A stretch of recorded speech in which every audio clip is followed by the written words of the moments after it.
This is Christy Baker with the University of Missouri Extension and 4-H. We are absolutely thrilled to have Jerry Edmundson with us today. Jerry is a former roper and a singer-songwriter, and he's going to later on sing. He's going to sing his new release for us, and we're looking forward to that, Jerry. Appreciate it. Hey, Jerry, tell us about your years in 4-H. You were telling me before we turned the camera on that 4-H played a pretty influential part in your life. Tell us your story about it.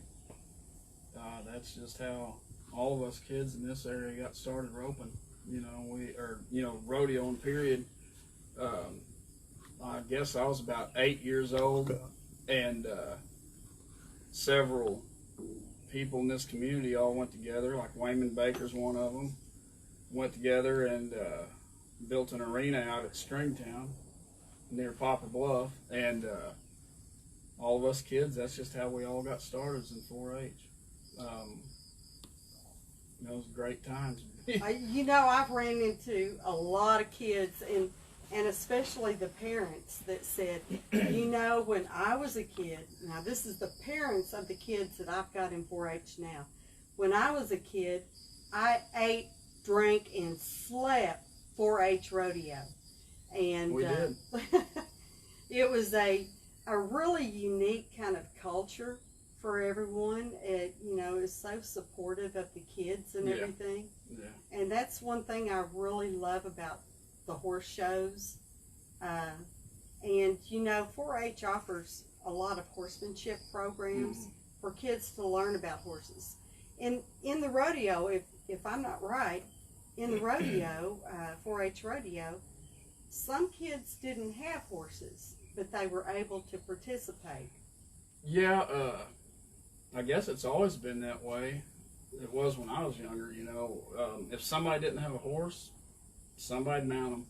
There was times that I didn't have a good heading horse or a heeling horse, and I'd ride one of the Canfield's horses or just whoever's we could get on, Yeah. And yeah. I mean, it really kind of goes that way all the way up through the PRCA. There's a lot of bulldoggers that don't own horse. They may own a horse at home, but they don't travel with them, Or there's some calf ropers that do the same thing. It's a good deal. You didn't have to have an expensive horse and the trainers and all that, or the horse and the trucking trailers. It's all right. The trucking trailers. It all worked out. That's awesome. Tell us about your music. How did you get into music, and how cowboys and country music just kind of go hand in hand. How did the influence of your horse days, what does that have on your music? It has a lot to do with it. I try to stick with my music, keep it, more so country music instead of some of this pop music that they have out now. Which that's just not my cup of tea, but some of it's really good music, I guess. But, I've just always written songs, and over a long period of time, I'd written quite a few. And I hurt my back several years ago, back in 2012. And I couldn't do for a living what I was doing then, and after I got hurt, because it ended up being like 4 surgeries. Oh, wow. Yeah. Like 28 screws and 10 plates. And, so after I got hurt, I'd been roping in the wintertime off and on too, throughout those years. But after I got hurt, I started writing more and more, and one thing led to the other, and it just kept getting, I kept getting more serious about it. And then I got invited to go demo some songs in Nashville. Oh, wow. And when I did that, I bet that was a thrill. Oh, yeah, yeah. Yeah, those guys down there, if you get with the right people, they're really good. And then one thing led to the other, and I had a publisher for a while that I was working with, and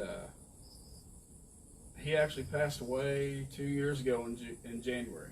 Oh. So after that, at first I was just trying to push the songs that I'd written, or through my publisher, pushing those to artists that were on the radio and so on. And we had a little bit of luck at first, and then after he passed away, that kind of went to the back burner. And I was down there last year, probably in July, and I was just demoing one song. And a producer down there, he told me, he said, you ought to be doing your own thing and singing your own songs.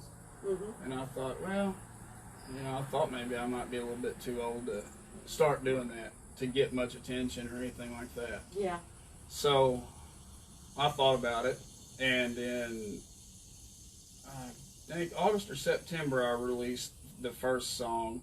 I've released two out to the digital market. And I released the first one in August or September, and then back in February of this year, I released another one called "Watch This Guitar Come Alive," and it's really went over well. And I love that song. Yeah, thank you. I listen to it all the time. Thanks. And I started getting a lot of attention over that, and different people from Nashville, a couple different record labels I've talked to, and hopefully after this COVID's over, things will really kick off. But it's all going well. I'm recording 2 songs in September that we're very excited about.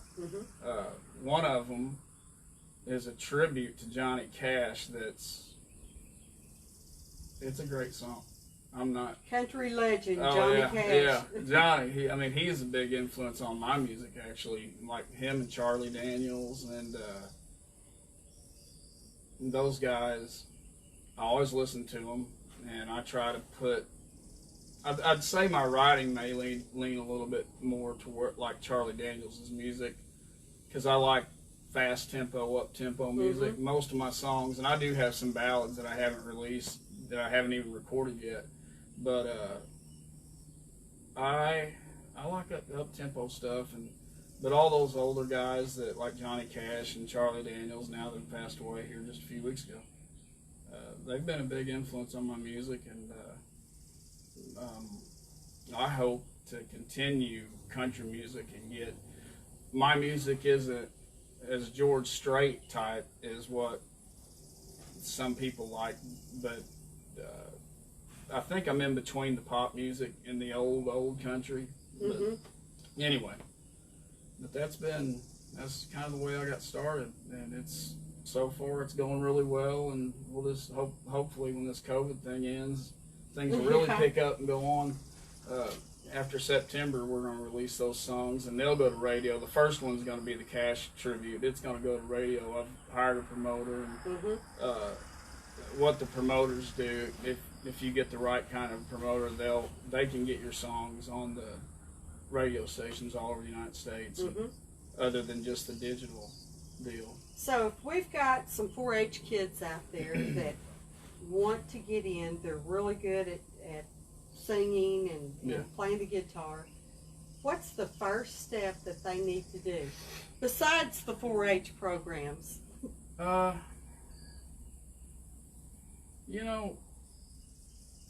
number one thing with music is do something original. No one down there, I think, gets signed, or I don't think anyone has any real success in music following the leader, so to speak. Right. Do something original, and like me for one, like when we're doing a show, I don't like doing cover songs. There's one or two that I'll pick out that I really like, depending on the crowd, that I'll do, but I like doing my music, and I don't feel like doing cover songs is going to help you much. So what you're saying is you have to follow your own passion. Yeah, follow your own heart. Yeah, follow what you want to do, whether it's roping or, like you said, eat, drink, and sleep a while ago. That's what we did when we were kids. Whether we were roping or riding bulls or pitching quarters up against the wall, eat, drink, and sleep it, and follow your passion, and do. Whether people like it or not, if you have an idea about, say, a song, and if you feel comfortable with it and that's what you want to do, go for it. if it works, great. If it don't, you were true to yourself, you know, and Right. true to what you believed that, you know, that you wanted to do. So you truly have to put yourself out on the edge of your comfort zone to discover your passion, your true passion, and your true talent. Yeah. Just back to roping again. I mean, you have to push anything I've ever done, whether it was rodeo and, you know, when I got out of 4-H and all that, we started going to pro rodeos with a guy named Eddie Lowry. Eddie was quite a bit older than me and a couple of the other guys around here that went with him, but I think we started going to pro rodeos in the IPRA. I think I was 16 when I got my IPRA card, and then 18 when we started going to PRC rodeos. But back to what you said, you have to push yourself on the edge like you was talking about to do anything you have to eat, drink, and sleep it. Back to that, you know. I mean, everything you do, whether it's roping or flipping quarters or playing the guitar, you have to set your mind to do it. My grandpa used to say, and I think he was probably one of the best men I've ever known. He used to say, what one man can do, another can do. And I've always and there's physical limitations to that, obviously, but I've always really I've always remembered that, you know, and I'll just keep on doing what I do, and hopefully people keep liking my songs, and, you know, we'll go from there.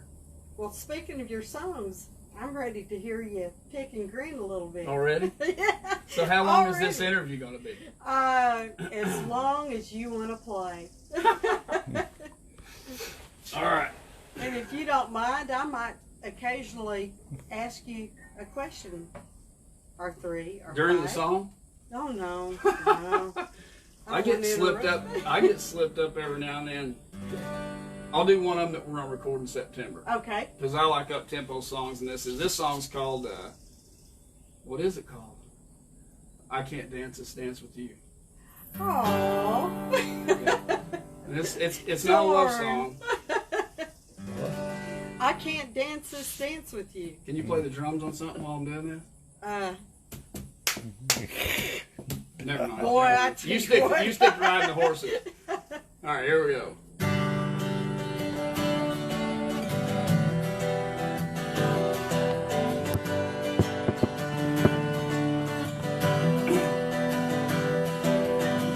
Girl, that last time's gonna be the last time that I let you walk on this heart of mine. Yeah, you tore my world in two, and I can't dance this dance with you. Find someone else to be your broken heart, and all that tango I can't do. You've been spinning me round and round right from the very start. I can't dance this dance with you. I can't dance this dance with you. Loving you's like two-stepping on the railroad track. It's just a matter of time before that train comes rolling back. Now then you'll come crashing through. Break my world every time you do. Loving you, find someone else to be your broken heart, and all that tango I can't do. You've been spinning me round and round right from the very start, and I can't dance this dance with you. I can't dance this dance with you.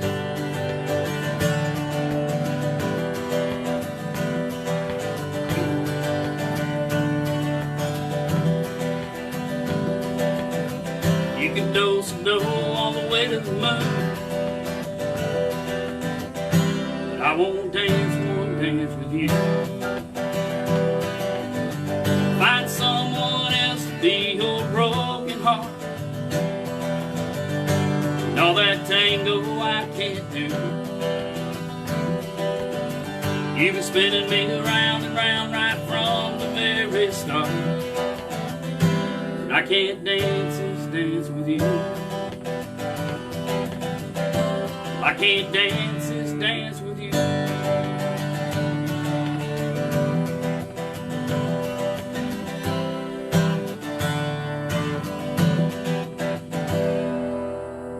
Oh my gosh. I slipped up on the these new songs as a songwriter.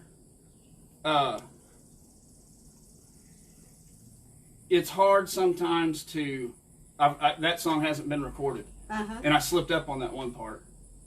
I went back into the verse instead of the chorus. It was awesome. It was awesome. Thank you. Holy cow! I can't wait to hear that on the radio. Yeah, it's beautiful. I can't wait to hear it with those guys that we do recording with in Nashville. The session players, they are amazing. You know, like Brent Mason, and there's a producer down there, Buddy Hyde. He's really good.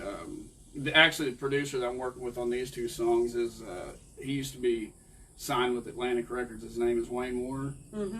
But him and I are good friends, and he is really excited about that Cash song. So anyway, yeah. But I slipped up on. I can't believe I did that here on national. That won't be the last time either. Hey, I've seen many famous people do that in concert on stage. Oh, yeah. Happens all the time. I haven't done that yet, but it's probably coming. Yeah. Once you do a song several times and you've got it here, but when you write, I just wrote that song like 2 weeks ago. Oh, okay. And wow. Yeah. So this is a brand new song. Yeah, no one's you ever heard it here first. Facebook Live, Missouri 4-H. Awesome. Thanks. So you've got this song, and you've got the other song that you did. Tell me about it. The one that you recorded. Oh, This Guitar Come Alive. Oh, Watch This Guitar Come Alive. Yeah, it's a good song. You know, basically I'm talking about. It sounds like I'm talking about a woman during the song, but I'm talking about a guitar. And putting a twist on a song like that, I think, is the key to success. You know, finding something to talk about. But then one of my favorite old songs that was just released a few years ago, the name of it is "Smoke," I believe, by 1,000 Horses. And you know, it's like that. You know, they talk about one thing, but they're doing another. Yeah. You know, I think that's real cool when people do that. You know, writers. So, where do you find your inspiration to come up with these songs? I have no idea.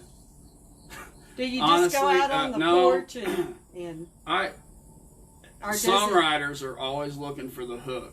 You know, like I have a song called "Crazy" coming on that we're going to record and put on an album, and it's actually about a guy that went over to Iraq. Is where I got the inspiration. A friend of mine went to Iraq and he didn't come back. You know. All there, and he gave me the inspiration for that song, and it's a really special song to me just because I know somebody like that, and I think that there ought to be more done for veterans and that kind of thing. But, absolutely. But as songwriters, I think look for their inspiration everywhere. You're always looking for that hook, you know. Anything you see, you might see a road sign that says something kind of cool, and you're, hey, I can put that in a song. You know? And that's this song here. I walked around for about a year with I Can't Dance With You in my mind, and I kept trying to do it as a slower song. And I just never could get anywhere with it, and never did. And then it hit me one day, that melody, you know. It kind of hit me, and I thought, I can't dance this dance with you.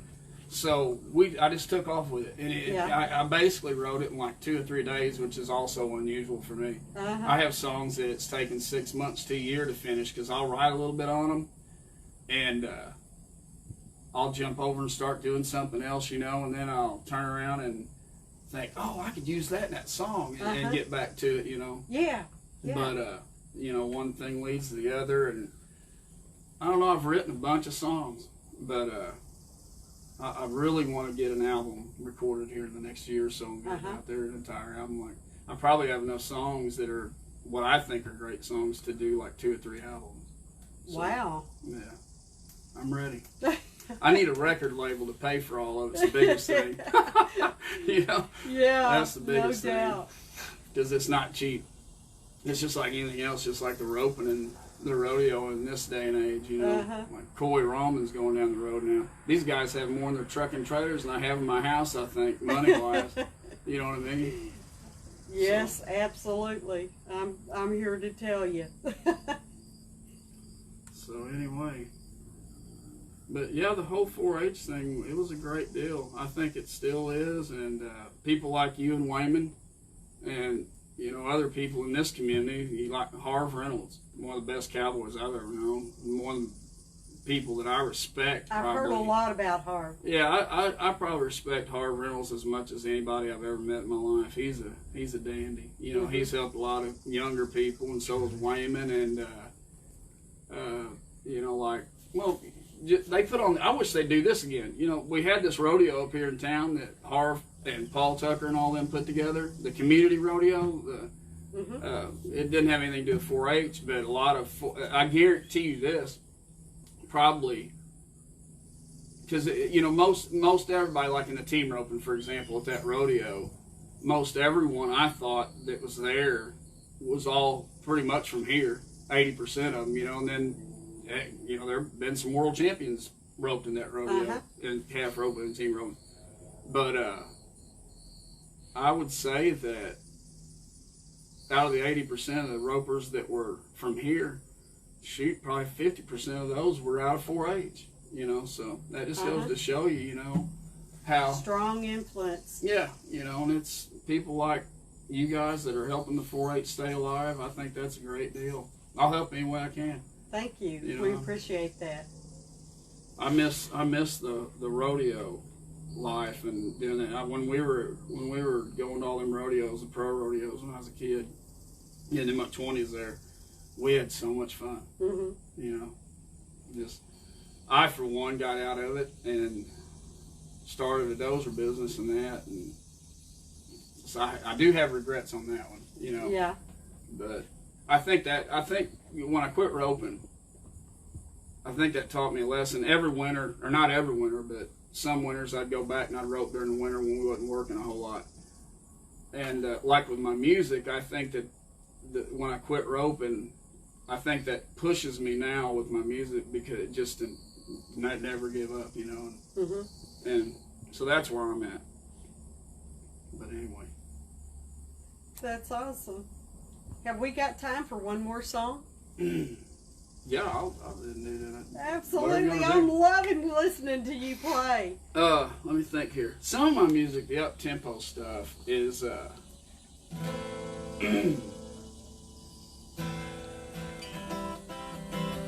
some of my up-tempo stuff, I really need a band behind me or they don't sound as good. But I'll go ahead and I'll do this Johnny Cash song for you. Okay. And I may accidentally mess it up because it was just written too.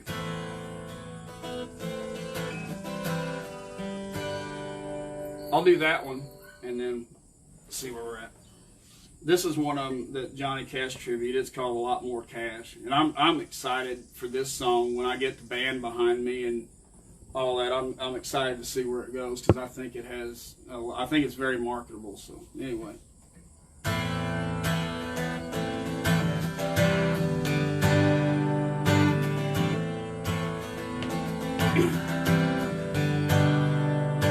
Hey bartender, can you hear that? Oh, wait a minute. I'll get it right.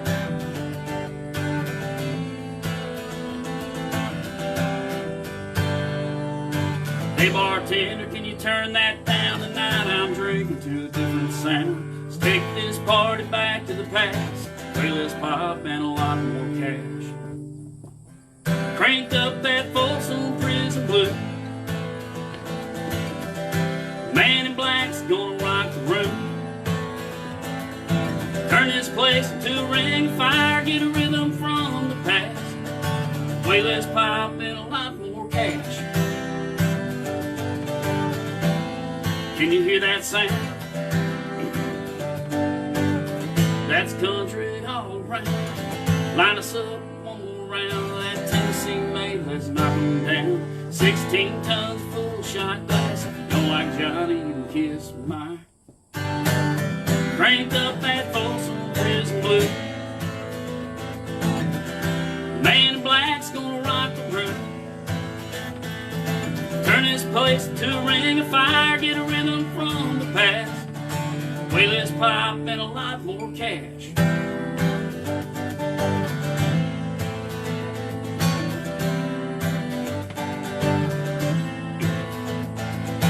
New York City down to Birmingham, let's play old Johnny all across the land. When you hear that voice, just raise your glass.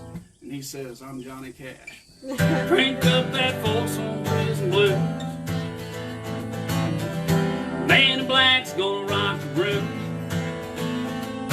Turn this place to a ring of fire, get a rhythm from the past. Way less pop and a lot more cash.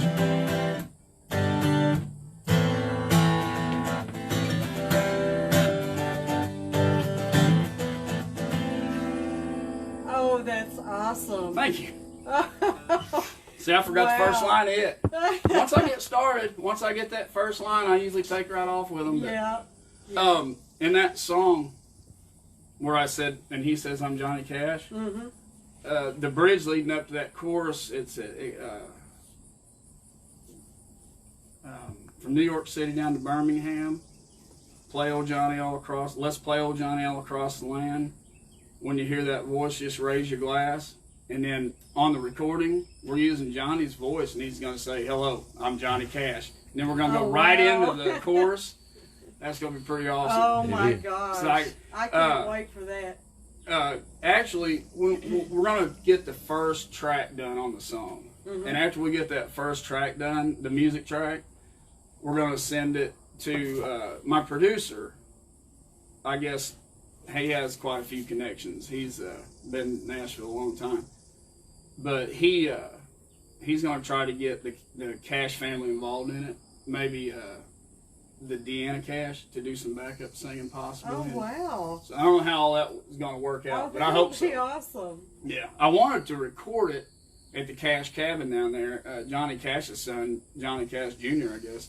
You know, he's a producer down there. That's what he does.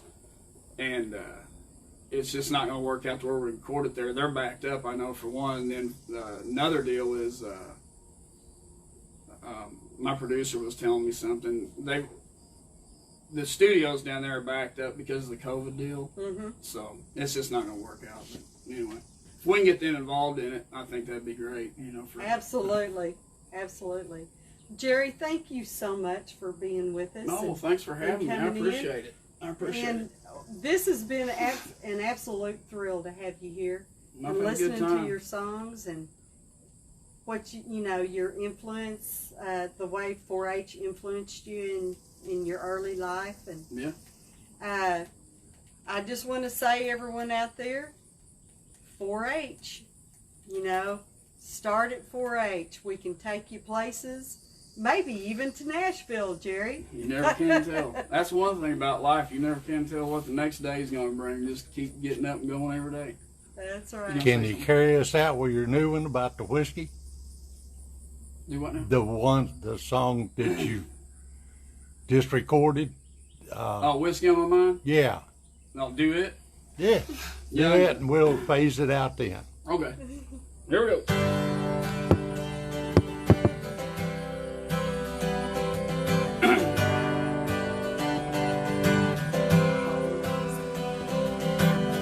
Gonna take the back roads home, go cruising through the pines.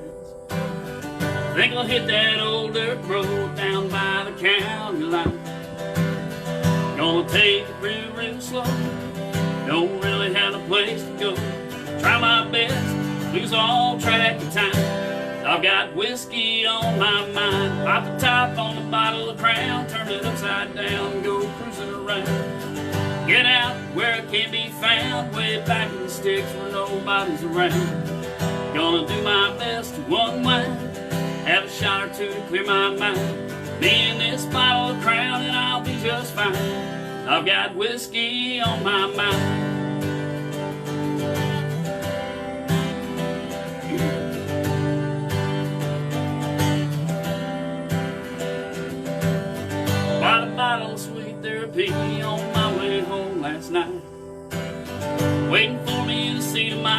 Gonna start this weekend right. 10 minutes, I'll be ready to go. Just as soon as that whistle moans, there's no telling if I'll make it home tonight. Gonna pop the top on a bottle of Crown, turn it upside down, go cruising around. Get out where it can't be found, back in the sticks where nobody's around. Gonna do my best to unwind, have a shot or two to clear my mind. Me and this bottle of Crown and I'll be just fine, 'cause I've got whiskey on my mind.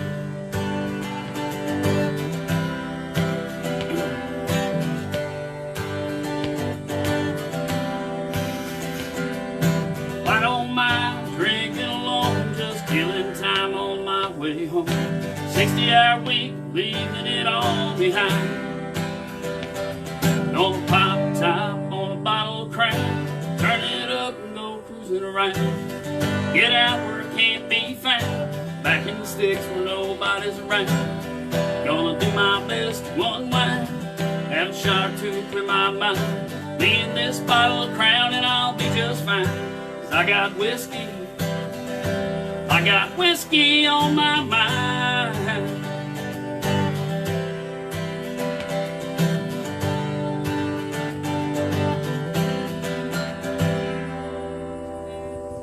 Thank y'all for joining. We appreciate you.